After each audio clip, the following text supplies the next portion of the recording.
السلام علیکم ورحمت الله وبرکاته. درنو لیدونکو، هیله ده چې تاسو ټول روغ جوړ او د ښه صحت خاوندان بیاست. غواړم نن تاسو ته د طب پوهنځۍ د 4م سیمسټر اناټومي مضمون را شروع کوم. په دې درس کې به موږ تاسې د سیسټمیک اناټومي لومړی درس ووایو. په سیسټمیک اناټومي کې موږ تاسې لومړی د ډایجسټیو سیسټم یا موږ تاسې پښتو کې هضمي سیسټم ورته وایو. د دې لومړی درس موږ تاسې را شروع کوو.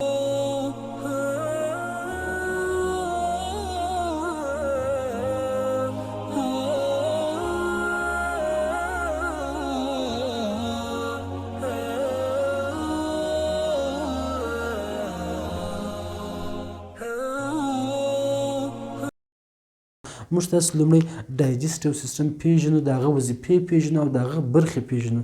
په تفصیل سره بیا موږ تاسو هر یو د خیر سره وایو. موږ تاسو لومړی ډایجسټیو سیسټم وایو چې ډایجسټیو سیسټم خپله دا د دوو برخو څخه جوړ شوی دی. ډایجسټیو سیسټم خپله د دوو برخو څخه جوړ شوی دی. یوه ته ډایجسټیو ټیوب یا الیمنټري کانال ویل کېږي، او دویمه برخه چې د اکسیسوري ډایجسټیو اورګانز، یعنې د هضمي سیسټم هغه کومکي غړي دي چې موږ تاسو د خیر سره بیا ټوله په تفصیل سره وایو. الیمنټري کانال هم ورته ویل کېږي،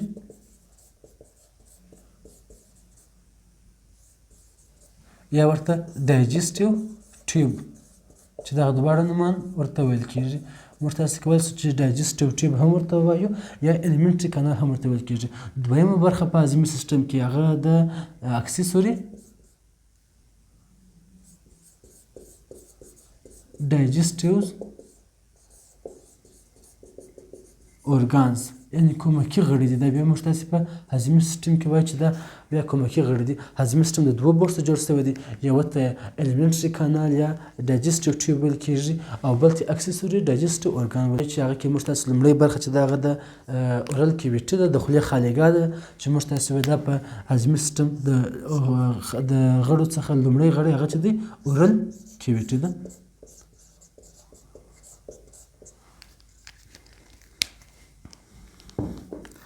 دویمه برخه موږ تاسې په هغه کې وایو چې فارینکس دی، فارینکس یا بلعوم موږ تاسې پښتو کې ورته وایو. دریمه برخه ایزوفاګس ده. څلورمه برخه سټومک معده. پنځمه برخه سمال انټسټین،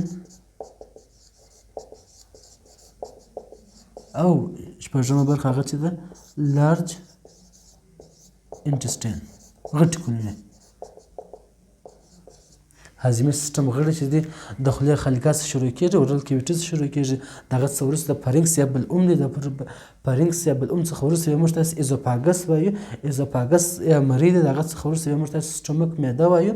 د سټومک وروسته بیا سمال انټسټین کوچنۍ کولمې، او لارج انټسټین غټې کولمې. موږ تاسې وایو چې دغه سمال انټسټین کوچنۍ کولمې بیا پر درې برخې ویشل شوي دي، چې یوه ته موږ تاسې وایو لومړۍ برخه چې ده هغه لومړۍ برخه هغه ډوډینم برخه ده، ډوډینم. دویمه برخه جوجینیم، او دریمه برخه الیم. او ورپسې لارج انټسټین غټې کولمې بیا خپله د څلورو برخو څخه جوړ شوي دي، چې موږ تاسې په هغه کې لومړی سیکم برخه وایو چې دا د غټو کولمو لومړۍ برخه ده.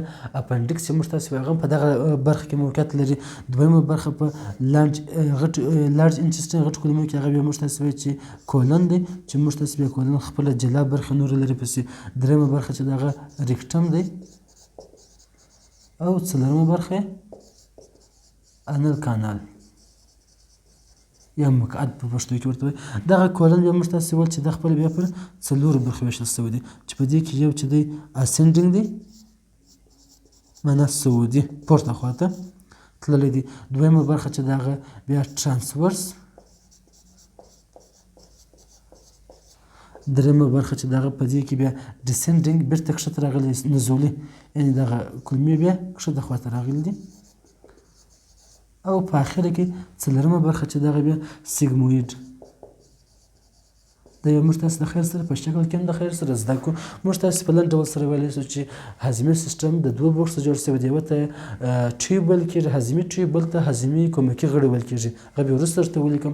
لومړی موږ تاسو په هضمي ټیوب کې لومړی اورل کیویټي ویل، خولې خالقه، فارنکس، بلعوم، ایزوفاګس، مرۍ شوه، سټومک معده شوله، سمال انټسټین کوچنۍ کولمې. د کوچنۍ کولمې خپله درې برخو څخه جوړې شوي دي: ډوډینیم، جوجینیم، ایلیم. موږ تاسو په ډوډینیم کې تر ډېره حده پورې هضم ترسره کېږي او په دغه جوجینیم او ایلیم کې تر ډېره حده پورې جذب ترسره کېږي. ورپسې غټې کولمې یا لارج انټسټین دي چې هغه بیا موږ تاسو پر څلورو برخو ویشل شوي دي. سیکم د هغه لومړۍ برخه ده چې په دې برخه کې اپنډکس هم قرار لري، کولن دی، ریکټم دی او انال کانال دی. ورپسې موږ تاسو چې دا کولن بیا خپله د څلورو برخو څخه جوړ شوی دی. یوه چې اسینډینګ وایي چې داسې پورته تللی دی، ټرانسپورټ داسې مستعرض افقي ډول سره تللی دی. ډیسنډینګ بیرته د کولمې کښته راغلی دی. او سیګموید بیا داسې یو مارپیچلی جوړښت لري، داسې مارپیچلی جوړښت رامنځته کړی دی. موږ تاسو به د خیر سره دا په شکل کې هم زده کړو. ورپسې زه اوس اکسیسري ډایجسټیو ارګان کومکي غړو ته راځم. په دې کې موږ تاسو وایو چې لومړی هغه سلیوري ګلینډز دي، غدوات دي. سلیوري ګلینډز په کومکي غړو کې راځي.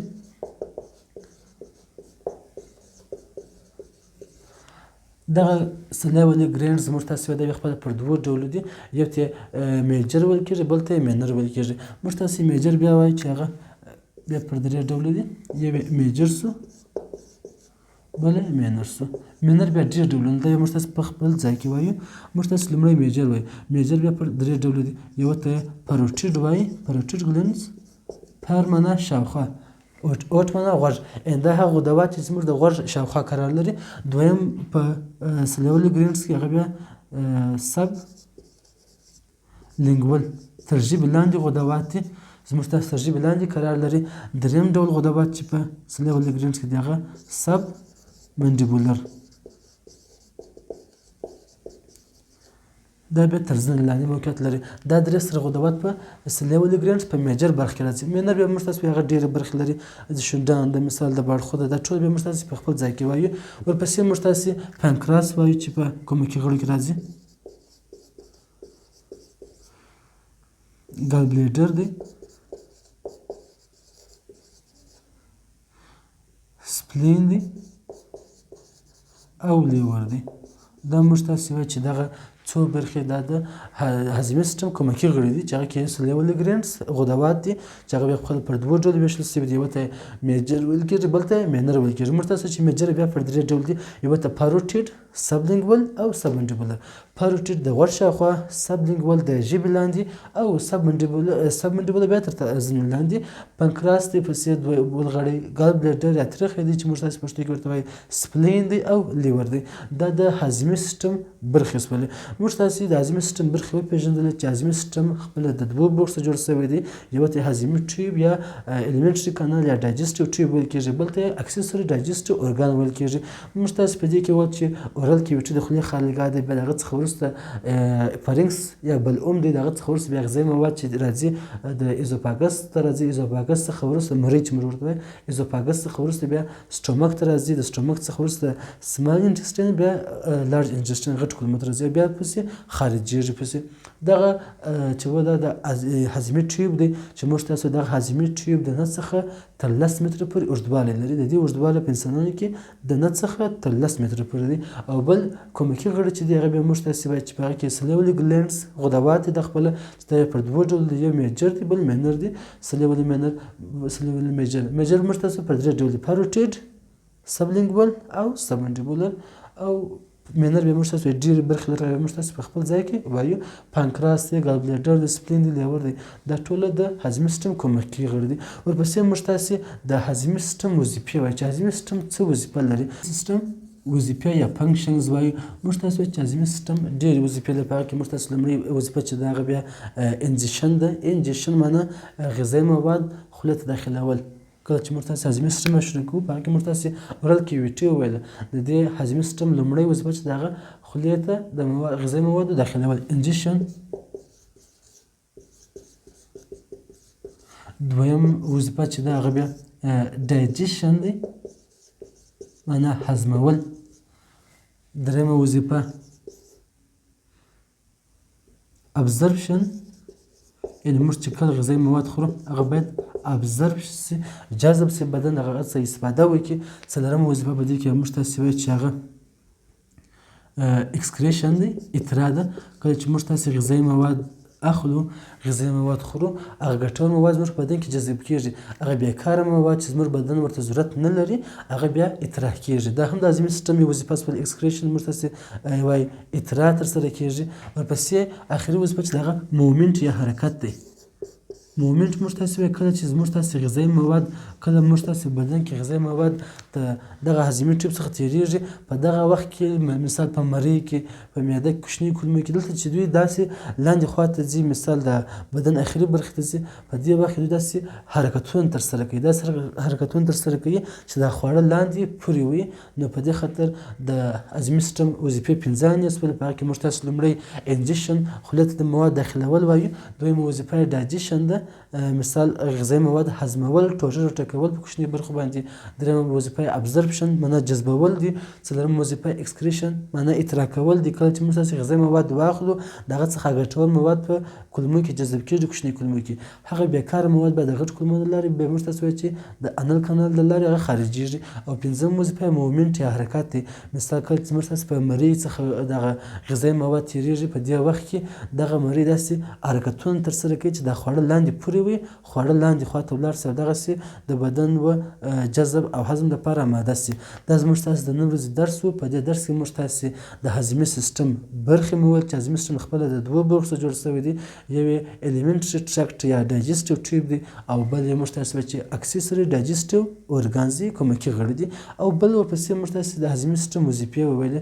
د خیر سره په راتلونکي به درس کې به موږ تاسې لومړی د اورل کیویټي یا د خولې د خلیقات څخه را شروع کړو چې دا د هضمي سیسټم لومړۍ برخه ده. همدغه برخه به د خیر سره په تفصیل سره وایو. تر بل درس پورې خدای په امان، ښې چارې.